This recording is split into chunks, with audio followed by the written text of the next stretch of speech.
Dua pertanyaan, ambil materai 9.000 langsung kamu tulis mundur, atau saya lapor polisi? Nah begitu. Cuman kamu harus rapi, cukur rambut segala macam. Jangan, saya bilang sudah 4 tahun lebih kita pelihara, mau dicukur, saya bilang tentu diterima enggak, saya bilang gitu. Diterima kalau cukur. Itu sedikit di muka bumi ini, berarti kematian. Dan alhamdulillah sampai hari itu klaim kita itu tidak ada yang pending, Pak. Saya bilang pokoknya kalian begitu berkas sudah oke, sudah legalnya semua sudah mantap, bayar. Dan tunggu besok saja. Bankers, kita ketemu lagi di acara The Leaders.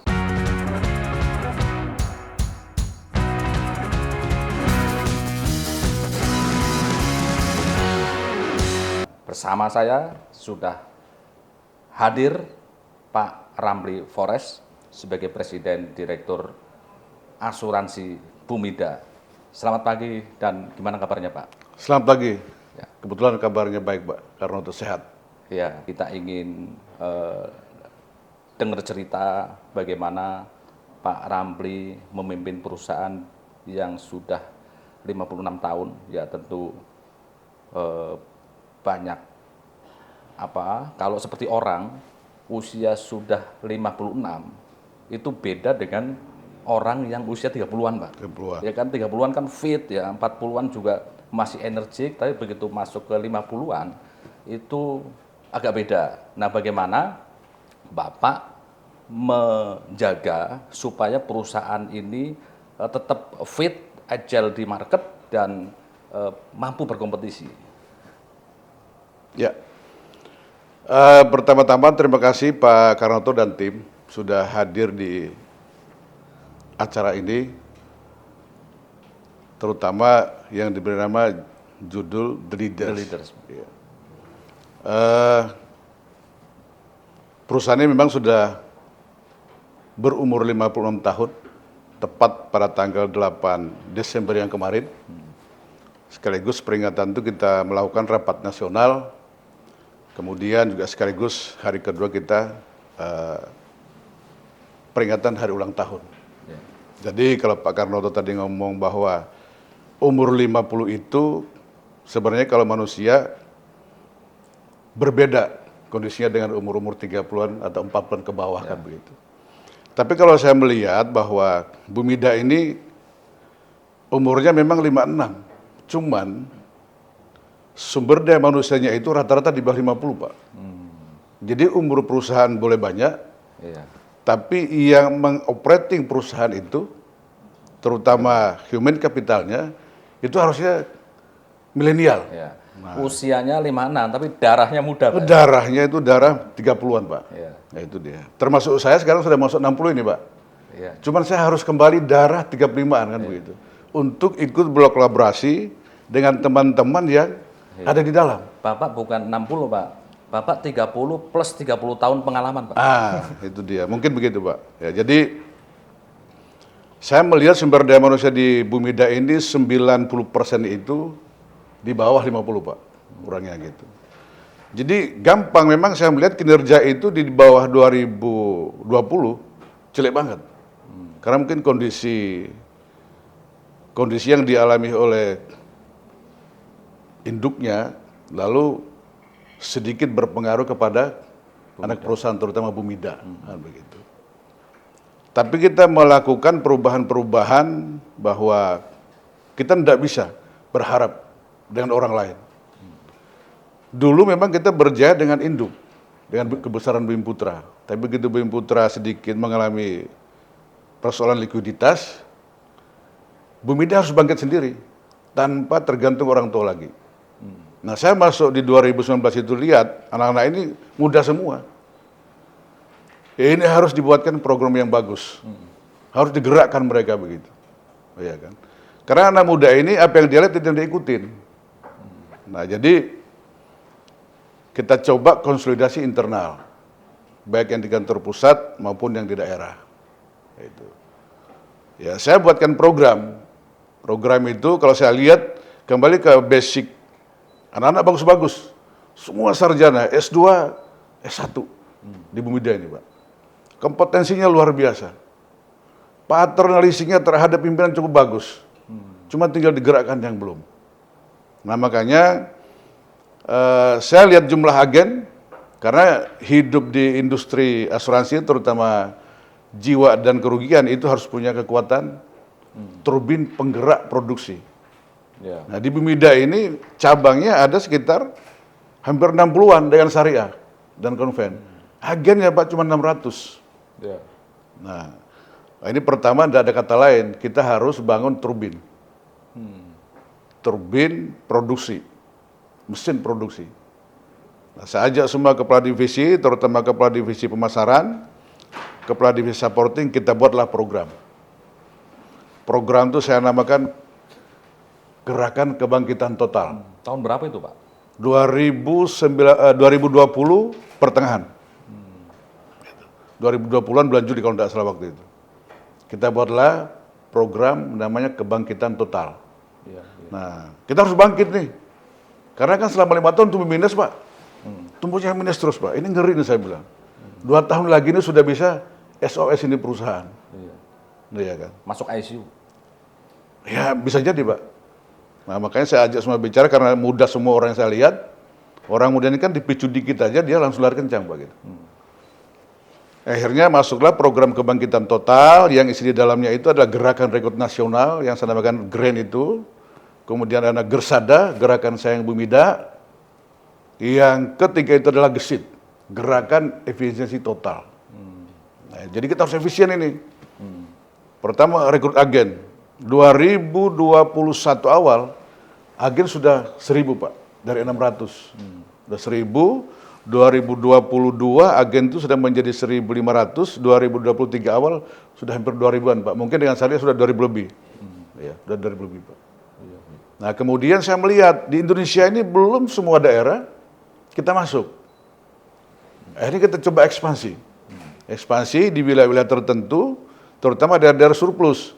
Kaltim, Kalteng, dulunya tidak ada Pak, kita masuk. Kemudian Maluku, Papua bagian utara itu juga belum masuk. Nah kita masuk semua Pak sekarang. Nah kita buka kantor layanan pemasaran namanya. Nah, cukup terkenal karena pengaruh daripada namanya Bumi Putra, Bumida Bumi Putra. Jadi masih nempel nama itu. Iya, iya. Awalnya memang bagus itu.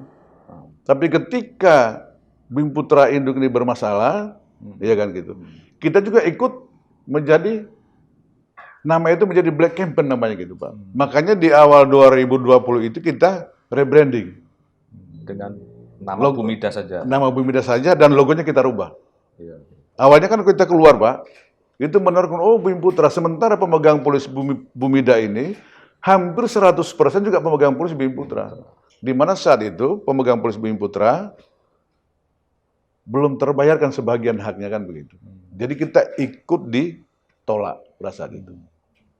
Nah kita rubah logo sedikit, kemudian namanya kita rubah sedikit, warnanya pun dulu dominasi biru sama hitam, kita jadikan warna merah dan merah muda.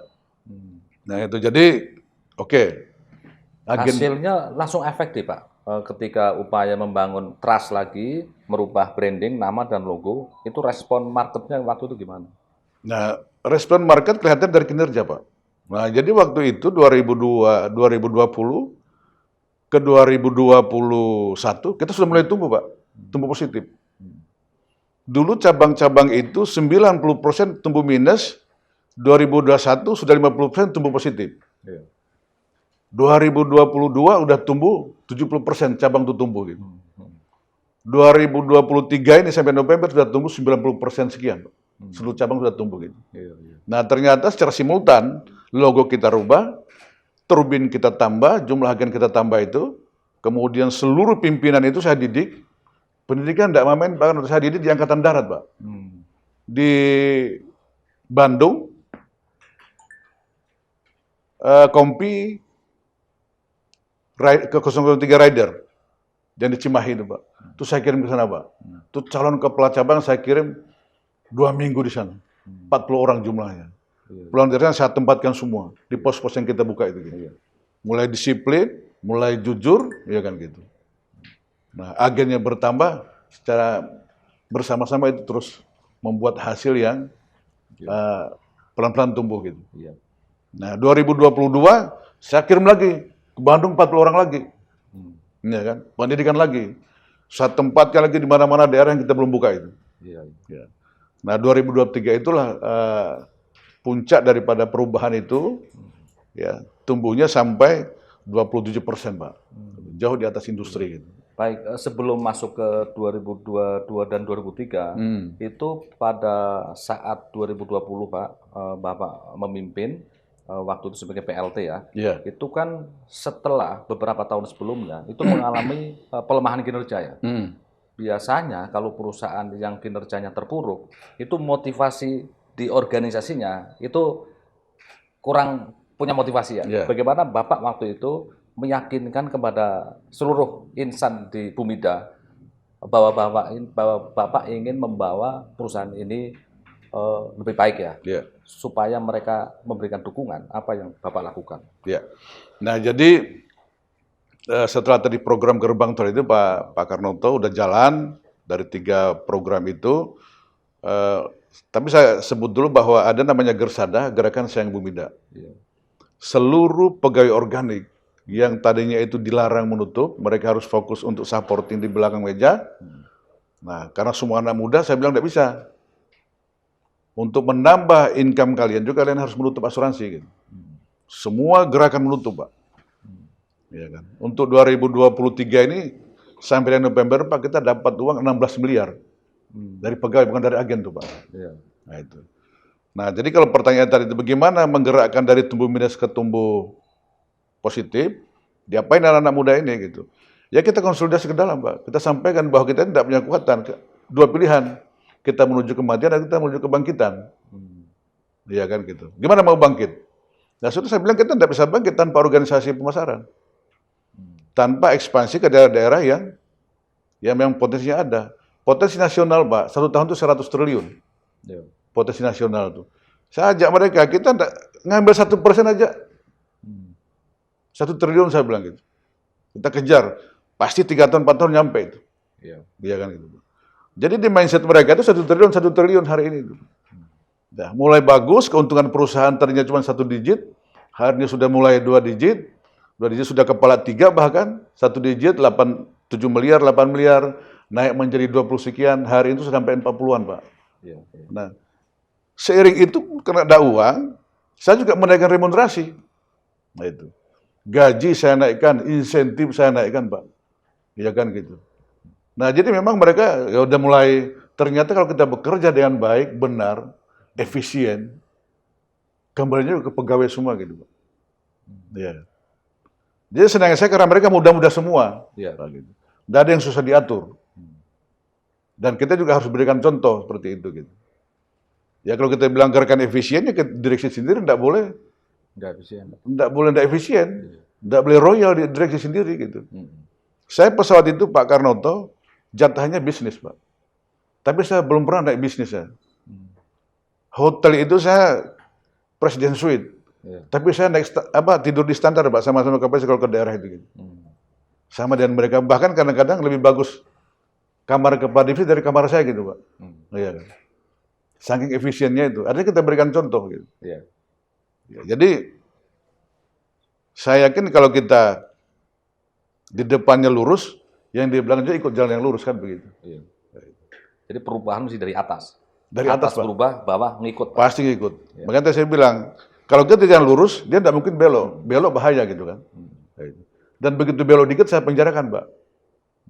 Udah saya kasih contoh. Saya harus buat contoh gitu. Iya. Ya kan. Ada prinsip-prinsip apa saja Pak ketika Bapak melakukan perubahan, perbaikan, prinsip-prinsip apa saja yang tidak boleh dilanggar ya selama ini? Di dalam perusahaan ini kan sudah ada aturan internal Pak, Perdir lengkap, POJK juga lengkap. Ya kita hanya bacakan itu aja Pak. Ini aturan di internalnya, ini Perdirnya ini. Ya kan gitu. Udah paham semua itu. Kalau saya paham ulang. Saya panggil semua kasih pendidikan saya bilang, biar paham aturan semua gitu. Biar GCG semua. Ya kan.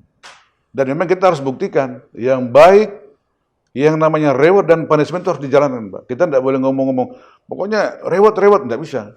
Punishment, buktikan. Ya kan, saya sudah menjarakan Saya sudah suruh mundur. Saya bilang 2 pertanyaan. Ambil materai 9.000 langsung kamu tulis mundur, atau saya lapor polisi. Nah, begitu. Ya kita tegas saja gitu. Ketika kebijakan yang tegas, apalagi tanpa toleran yang tidak sesuai dengan aturan. Iya. Bagaimana Bapak menghadapi resistensi ya, di perusahaan? Direksi lain, Pak, teman-teman direksi kebetulan support. Kami satu bahasa. Ya kan? Di internal juga teman-teman, ya tadi saya bilang karena mereka muda semua, kalau kita menyampaikannya benar dan kita tidak melakukan diri sendiri bersih, mereka juga tidak ada resistensi, Pak. Semuanya jalan mulus. Gitu.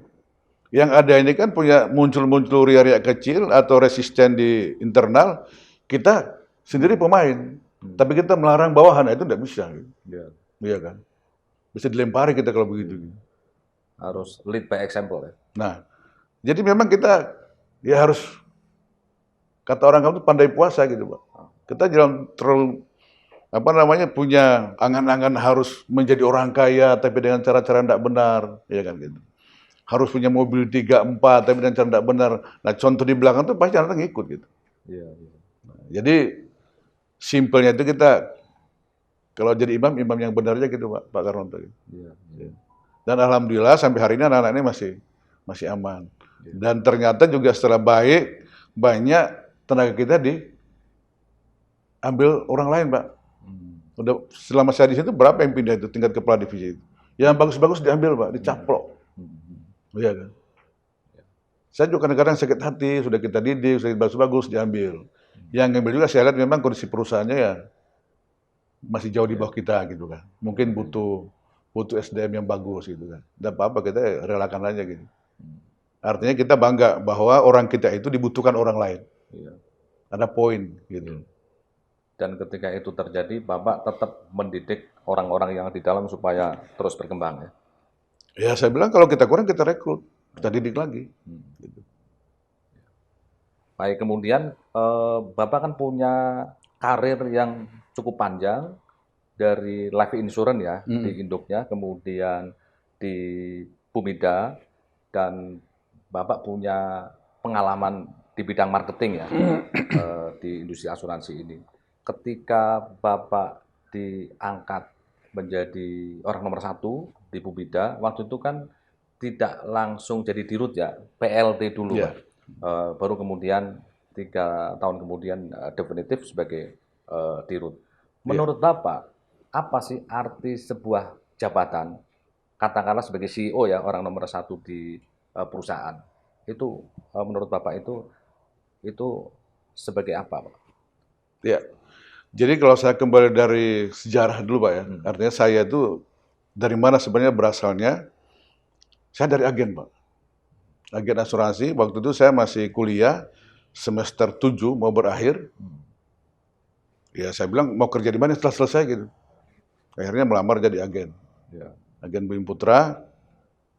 Awalnya ditolak, Pak. Tahun berapa waktu itu, Pak? Tahun 88. Oh. Ditolak saya. Karena memang semester 7 itu saya belum cukur rambut, masih panjang.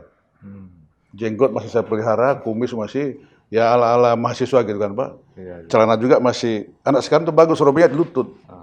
Zaman kita tuh agak di atas, Pak, robek celananya gitu. Melamar saya ditolak. Terus 5 orang kami melamar, teman saya itu diterima 4, giliran saya ditolak gitu.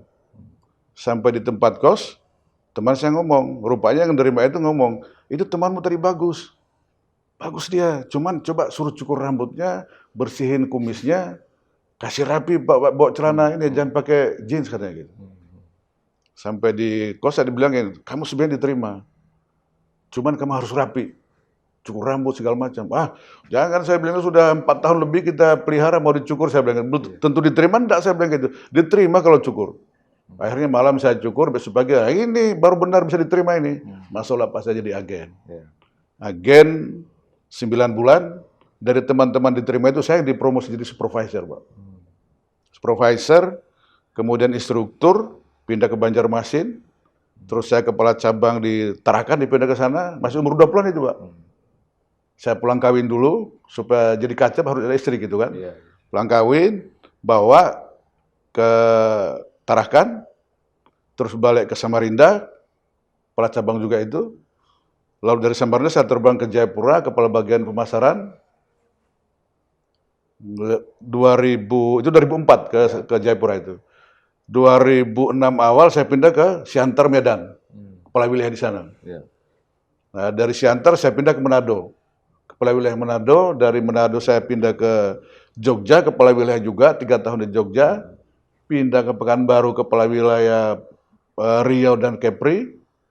Kemudian 2014 akhir pindah ke 2014 awal pindah ke Surabaya, Jatim, kawil di sana. 2015 awal pindah ke Jakarta, kepala divisi. 2016 saya direktur pemasaran di Induk di Bumi Putra. Iya. Sampai dengan 2019. Masuk di sana juga sebagai pengelola statuter waktu itu, waktu penyihatan Bumi Putra gitu. Nah, merangkap Komut di Bumida 2018. Iya. Nah, 2019 berakhir kepengurusan di Bumida, saya ditunjuk jadi direktur pemasaran di Bumida. Setahun kemudian ditunjuk PLT Dirut. Nah, PLT Dirutnya terpelihara dengan baik, kurang lebih 3 tahun, Pak. Iya. PLT Dirut 2022 ya, 2022 awal definitif Dirut sampai hari ini, Pak. Dan lama Pak, waktu jadi PLT-nya lama ya. Padahal Bapak sudah menunjukkan hasil ya.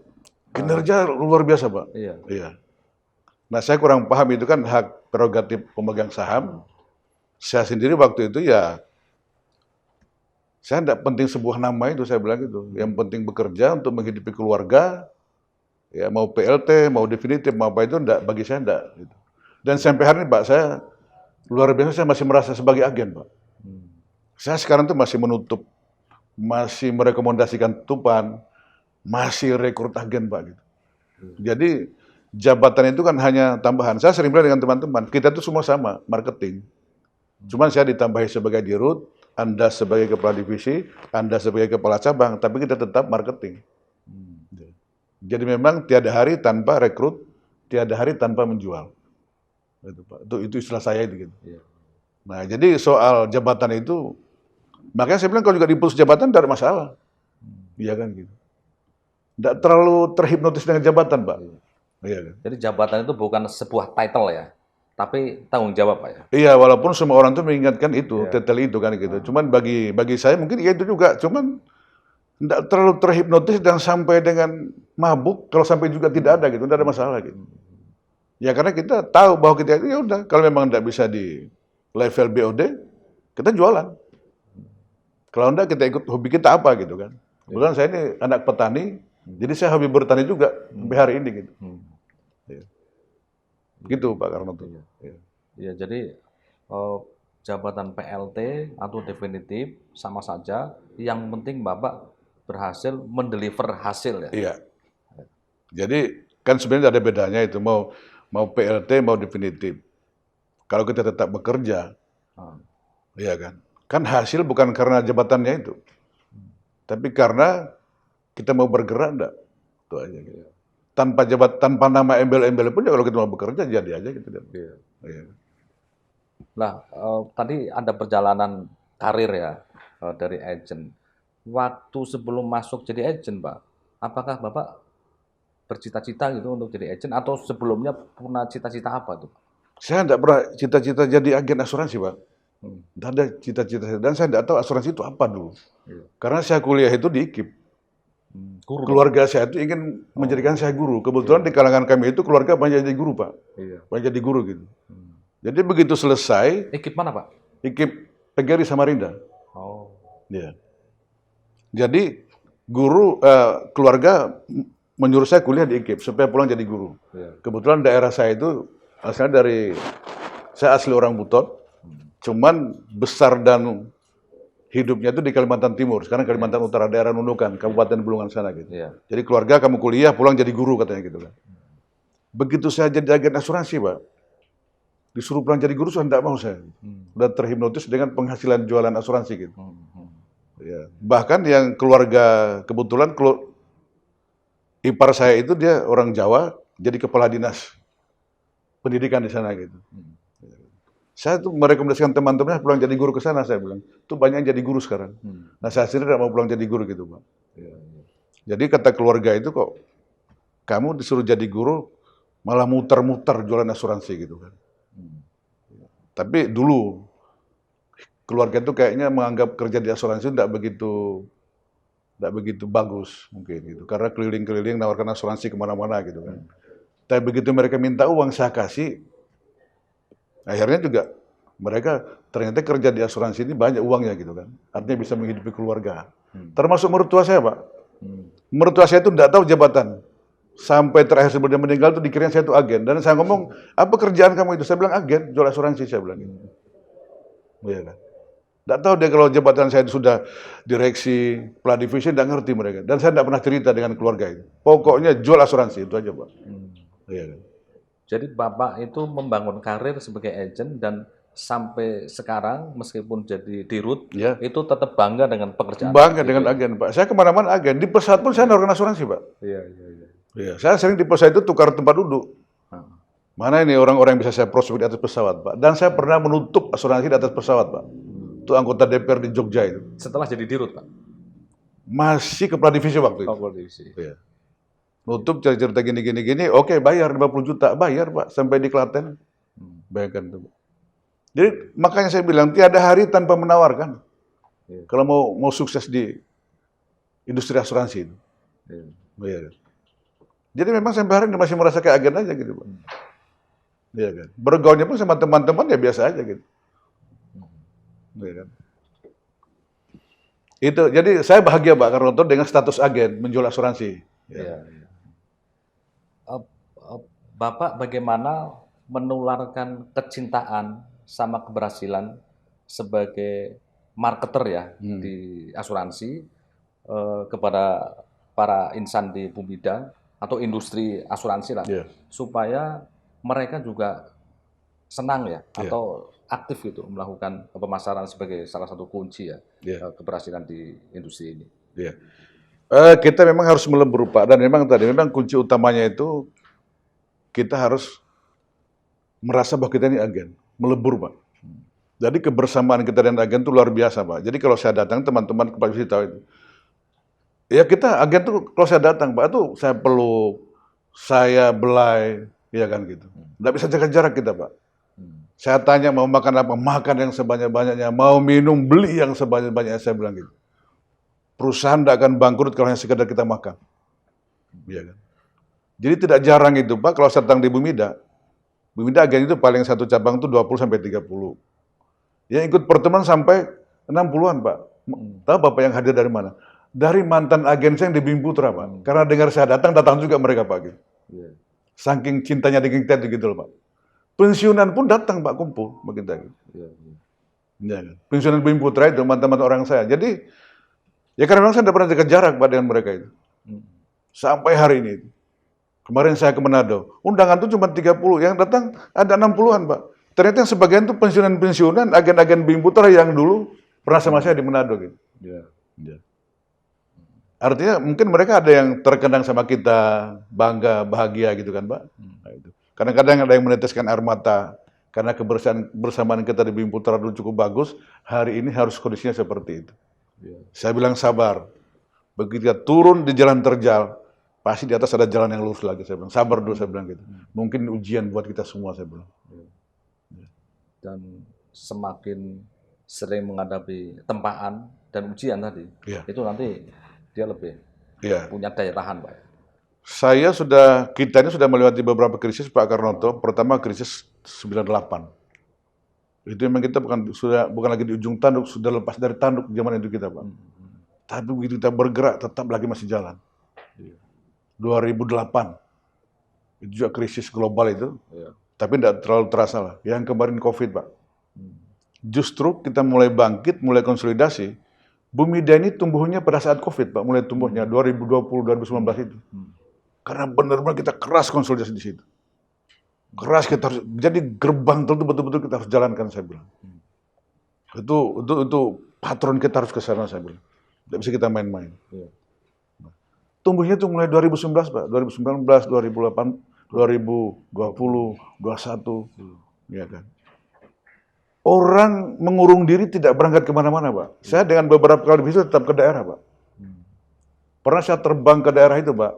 Garuda yang besar itu, yang A330 itu. Itu kan penumpangnya hampir 300, Pak. Tahu enggak, Pak? Pramugari 18 penumpang cuma 4. Tapi kita tetap terbang. Dan semua saya suruh hadir ke kantor, kita konsolidasi. Di saat orang lain takut, kita harus berbuat, nah itu loh, Pak. Jadi kita ambil momen. Pada saat pandemi, tetap ngantor waktu itu, Pak? Ngantor, Pak, ngantor. Orang lain sudah WFH. Saya masih buat waktu itu 50% WFH, 50% ngantor. Iya. Karena setelah saya uji coba, sekian minggu, WFH semua, ada seminggu lah. Yang kena COVID banyak, Pak. Terutama anak-anak muda, COVID semua. Karena begitu disuruh kerja di rumah, mereka bukan di rumah, Pak. Mau pergi kemana, muter-muter, aja bawa penyakit datang kantor. Ketular semua, Pak. Iya. Saya bilang semua masuk kantor. Saya kurung di kantor, pulang malam saya bilang. Kurang, Pak, COVID di sini. Gitu. Nah, itu. Jadi kita siasatin juga, Pak, yang kayak gitu-gitu. Gitu. Iya. Anak muda mana mungkin dikurung kerja di rumah. Bohong tuh kalau di rumah dia. Iya kan? Walaupun juga tantangan di kantor ini banyak. Ada yang mau WFH dan sebagainya gitu. Iya. Ya kan? Waktu pandemi, Pak, waktu itu kan relatif sektor real itu kan berhenti ya. Aktivitas mobilitas orang kan berhenti. Iya. Bagaimana waktu meng-create penjualan ini, Pak? Penjualan premi. Nah, kita perkuat di korporasi yang memang yang memang menjadi portofolio kita, Pak. Anda adalah seorang pekerja yang sukses dan penuh semangat dalam bekerja. Tapi, pernahkah Anda bertanya akan nilai sebuah jiwa? Bagaimana jika terjadi resiko kecelakaan yang menimpa diri Anda di luar jam kerja, yang pasti tidak dijamin oleh BPJS? Di saat kejadian tak terduga menimpa Anda, bagaimana masa depan Anda dan keluarga Anda? Bumida hadir dengan program JSHK yang memberikan perlindungan terhadap resiko kecelakaan diri yang terjadi selama di luar jam kerja dengan pengalaman lebih dari 30 tahun dan diikuti oleh lebih dari 8.800 perusahaan dengan lebih dari 500.000 tenaga kerja. Program JSHK Bumida memberikan perlindungan bagi pekerja ataupun pengusaha agar tetap bisa meraih kehidupan sepenuhnya dengan beberapa manfaat benefit sebagai berikut: memberikan tunjangan sementara tidak mampu bekerja akibat kecelakaan diri hingga 100% dari upah sebulan sampai dinyatakan sembuh atau permanen yang ditetapkan oleh dokter. Biaya pengobatan akibat kecelakaan hingga sebesar 25 juta rupiah per peristiwa dan berlaku di seluruh rumah sakit, puskesmas, balai pengobatan, klinik, dan atau dokter praktek di seluruh Indonesia. JSHK juga memberikan manfaat tunjangan cacat tetap hingga 70% dari 80 bulan upah. Juga memberikan tunjangan kematian bagi ahli waris yang ditinggalkan hingga 60% dari 80 bulan upah. Serta memberikan tunjangan penggantian gigi, kacamata, biaya evakuasi, serta tambahan santunan uang duka, dan masih banyak benefit lainnya. Perlindungan sebanyak itu bisa Anda dapatkan dengan biaya premi yang sangat terjangkau, hanya sebesar 0,24% dari upah atau gaji per bulan. Yuk, segera daftarkan perusahaan Anda dalam program JSHK Bumida agar perusahaan aman dan karyawan tenang. JSHK, solusi ampuh perlindungan tenaga kerja Indonesia. JSHK, persembahan dari Bumida. Portofolio Bumida ini kan banyak rural menengah ke bawah, Pak. Itu juga mereka tidak terlalu terdampak. Ya kan. Nah, yang bermasalah ini kadang-kadang kan yang seperti ekspor impor, itu memang kita turun. Karena pada saat itu permintaan barang dari luar mungkin kurang, pengiriman kurang, kita turun. Nah, kita perkuat di personal accident, Pak. PA, kemudian motor vehicle, tetap jalan, Pak. Gitu. Dan bahkan tumbuh itu. Gitu. Jadi memang rumus, kalau sudah banyak yang menjual, pasti banyak yang laku barang itu. Ilmu-ilmu kita pakai itu aja yang kita pakai, Pak. Gitu. Jangan kita pernah berhenti. Jadi ini menjadi pemicu terus. Kita sudah buktikan, di pandemi pun kita bagus. Apalagi sekarang sudah landai, sudah normal. Ya kan? Itu aja bahasa saya. Mestinya harus lebih tumbuh 2-3 kali lipat. Dan memang terbukti 2023 ini juga tumbuhnya luar biasa. Underline itu sampai 37%, Pak. Mudah-mudahan sampai Desember ini masih aman gitu. Pertumbuhan, Pak. Pertumbuhan, profit perusahaan gitu. Bapak kan sibuk sekali, apalagi sebagai orang dengan latar belakang marketing, itu pasti fleksibel sekali, Pak, ketemu orang gitu.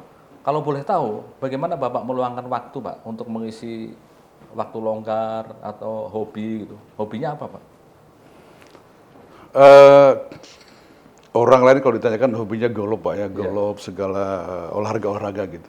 Nah saya juga termasuk golop itu hobi, tapi hobinya ketika ada sekretaris perusahaan sudah mengatur bahwa ada undangan golop kan begitu. Nggak maniak gitu loh Pak. Iya kan. Dan saya juga golop itu yang penting pukulan saya larinya ke depan. Soal masuk tuh urusan belakangan gitu kan. Tapi yang saya ambil itu olahraganya, ya kan. Kemudian friend dengan teman-teman di grup tuh bisa menyatu gitu Pak. Ya, kan? Itu. Nah kemudian hobi lain itu saya olahraganya sekarang cuma jalan Pak. Jalan pagi ya? Jalan pagi. Jadi Sabtu Minggu saya jalan. Kebetulan saya tinggal di daerah Gatot Subroto situ, mutar Semanggi sampai ke Sarina, putar lagi sampai ke Senayan. Itu aja Pak olahraganya gitu. Selain itu saya yang ngurus anak-anak, bantu istri. Ya, kalau Sabtu Minggu itu saya ganti driver, saya istirahat, saya yang jadi driver Pak. Nyupirin anak-anak mall ke mall. Itu aja Pak gitu, hobinya sekarang. Karena di umur 60 ini juga harus di luar jam kerja kita harus fokus ke keluarga. Selain itu kalau di jam kerja ya jadwal cabang ke cabang itu Pak sebulan tuh kadang-kadang bisa 2 kali ke cabang, 3 kali ke cabang, banyak aja acara, kemudian mengunjungi pejabat-pejabat di daerah untuk tadi silaturahim, kerjasama, ya. Kemudian teman-teman di bank-bank daerah itu, ya kan. Jadi tidak ada kata memang kita harus Pak bersilaturahim, ya kan. Karena ternyata juga sebagian nasib itu dari pejabat-pejabat di daerah, dari teman-teman perbankan, terutama di asuransi jiwa kredit, gitu Pak. Jadi dan saya juga berterima kasih ini dengan Infobank, ya. Karena pemberitaan Infobank sangat masif buat Bumida, saya bulan ini tuh ada 4 atau 5 dirut bank daerah itu ngundang untuk bisa kita kerjasama gitu Pak. Tadinya itu sebenarnya saya datang aja tidak diterima gitu, karena melihat kondisi keuangannya tidak bagus, berita grupnya tidak bagus. Hari ini itu udah berbalik Pak gitu. Jadi ternyata kalau kita sudah baik, banyak kawan juga gitu, yang minat berteman gitu kan. Nah kan memang di bisnis ini sangat kejam. Kapan kita tidak bisa menunjukkan kinerja yang baik, orang akan ketinggalan kita. Jadi benar kata Iqbal, berhenti sedikit di muka bumi ini berarti kematian. Iya kan? Nah, jadi kita harus berjalan terus. Bisnis kepercayaan ya? Bisnis kepercayaan Pak. Dan alhamdulillah sampai hari itu klaim kita itu tidak ada yang pending Pak. Saya bilang pokoknya kalian begitu berkas sudah oke, sudah legalnya semua sudah mantap, bayar. Jangan tunggu besok saya bilang. Ya kan gitu. Jangan sampai ada yang mengeluh karena tidak dibayar. Karena nanti 1 orang mengeluh, 1000 orang nanti yang akan membenci kita. Gitu. Jadi ya zero complaint. Yang kita berharap begitu. Walaupun ada 1-2 karena nasabah tidak memenuhi berkas-berkas yang masih perlu dikumpulkan, mereka kadang ada yang komplain 1-2, itu masih kategori yang normal gitu kan. Tapi jangan sampai ada niat kita untuk tidak membayar atau melambatkan pembayaran. Dan saya sudah hampir 5 tahun di sini itu ya belum ada komplain yang gitu. Tetap dibayar, sebesar apapun klaim kita bayar gitu. Karena kita juga akan reas gitu kan. Artinya sebagian resiko itu kita limpahkan ke reas. Reas kita pun juga kawan-kawan di reas itu juga luar biasa sama kita gitu. Tidak tunggu lama, mereka juga oke bayar dan kita langsung juga ke nasabah gitu. Baik, terima kasih Pak Ramli atas waktu dan sharingnya. Terima kasih Pak. Baik, terima kasih Infobankers. Kita sampai ketemu di sesi leaders berikutnya.